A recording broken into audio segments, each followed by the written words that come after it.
Hello friends, welcome to our YouTube channel called Life in Pages. If you want Hindi explanation of any video, then you can subscribe to our first channel Life in Pages where we upload videos only in Hindi language. So today's topic is how to cure procrastination forever. I know how it feels. You wake up determined to start that passion project you've been putting off. You sit at the computer and open a Word document. Nothing. Your mind is blank and you're bored out of your skin. You open YouTube in a new tab and tell yourself, I'll start after a little break. An hour goes by, you filled it all with useless YouTube content that doesn't serve you. You switch over to the Word document. Still can't think of anything. You decide to come back to it later after you feel refreshed. You go for a long walk where you talk yourself into a state of unstoppable motivation. You march home, open your computer back up. You are finally ready to work. The Word doc is open, you write a few words. Then you stop. Nothing else is coming to mind. You can feel your brain starting to moan. Your stomach starts to rumble.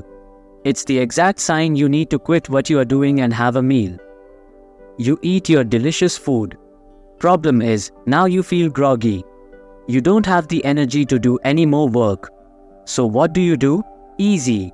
Sit on the couch and watch your favorite TV show. By the time you're done, it's already starting to get late. You look at your watch and wonder where the day went. It's suddenly time for bed. You go to sleep and repeat the same torturous process again tomorrow. Now, what I've described is a procrastination ritual I've had to endure. It sucks. You know you could be doing better, but instead you're just wasting your time. If you can relate to anything I described above, I feel your pain. The good news is, curing procrastination is actually quite simple. In this video, I'm going to cover 5 practical steps you can take to finally get some work done. Let's get into it. First, set an achievable goal. This isn't an outlandish goal. This is a reasonable goal you have zero chance of failing. For instance, if you want to write a book, don't make that your goal. The objective will feel too big and difficult. But if you decide to write 1 page every day, that's achievable. In fact, it's so easy even the worst writers in the world could do it. It's important to have the big goal in mind, just don't focus on it too much. You need to focus on the process while understanding what you are moving towards. Second, break the goal down into daily tasks. I mentioned this in the previous section. When wanting to write a book, focus on writing 1 page every day. This same principle applies to everything in life. If you want to have 1 million YouTube subscribers, break down the goal. You can't control having 1 million subscribers. In fact, if that's all you focus on, you'll probably give up. It's just too big a goal and you're simply too far away from it. But instead, if you aim to record and upload 1 video every day, you give yourself a much better chance at building an audience. The key to this is very straightforward. Take your goal, then break it down into tasks you can complete daily. As each task gets complete, you are slowly but surely moving towards your goal. Many people fail with this because they just don't have the patience. They want the 1 million subscribers now instead of 5 years from now. Life just doesn't work like that. The bigger your goal, the more patience you will need. Third, create a daily schedule. Now that you've broken down your goals, it's important you stick to them. Admittedly, I'm not the best at this. I haven't optimized my days to do the same tasks at the exact same times. However, I know that many high performers have their days planned out entirely. With that said, I still roughly complete my daily tasks at the same time. I wake up in the morning, normally around 5 or 6, and go for a walk. When I come back, I start writing my article, the one you're reading right now. The times may change, but the routine stays the same. Moving forward, I will have a lot more structure to my days, especially when I move to Istanbul and will have more responsibilities. But for now, I just want to be honest with you. If possible, set specific times for when you want to do your daily tasks and stick to it. We're used to this kind of structure because we all went to school. All of your school days were planned out. It's time to do the same for your life. Fourth, remove all distractions. I know how tempting it can be to check your phone when your mind goes blank. I understand how strong the allure of the other tabs on your computer are. But here's the thing, these are distractions keeping you from doing your work. I usually don't keep my phone in my office, although right now my phone is next to me. With that said, I haven't checked it, not once. My willpower has been built up to withstand the fiercest temptations, except sugar.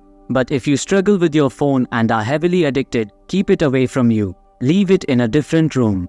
If you struggle with other tabs being open, close them. I currently have a few tabs open, but none of them have taken me away from my task. I'm still making this incredible video. Whatever distracts you the most, eliminate it. It's not helping you. It's just taking your focus away from the thing that matters most to you.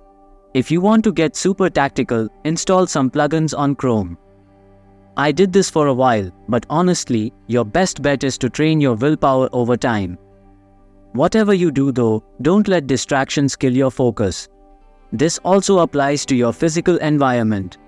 Believe it or not, a messy workspace is also a big distraction for many people. Don't work in a rubbish tip. Keep your office as minimalistic as possible. It'll help you focus on your daily tasks. 5th, time yourself transparency. I don't do this anymore, but I have experimented with it in the past and I think it's worth including. When I was writing high-converting sales copy, I used to use Eugene Schwartz's time management technique. I'd set a timer for 33 minutes and 33 seconds, then sit at my desk. During this time, I could only do two things: sit or write. After a while, sitting becomes incredibly boring, so I'd start to write. Then, as soon as the timer started beeping, I would stop instantly. Doesn't matter if I was in the middle of finishing a word, I would stop. A 5-minute break would commence before another wave of 33 minutes and 33 seconds. Like I said, I tried this for a bit and found it fun. But in all honesty, I don't think any of these techniques are necessary. If you're a beginner and desperately want to cure your procrastination, do it. I'm just at the point where I don't need to set time blocks of focused work. I just do it. And you will too. But when starting out, it helps to have time management tricks to help you. I'll be the first to admit it, Eugene Schwartz is far more successful than I am right now. Maybe if I kept using the little time management hacks, I'd get more done. I'm just letting you know that I haven't used these tricks in a while. If I get back to them, I'll let you know. The most important point to time management is this: set a time for you to complete a deep work session. This is simply a block where you do nothing else other than your main task. Most people will only be able to manage 30 minutes of pure focused work. The elite of the elite can do up to 4 hours.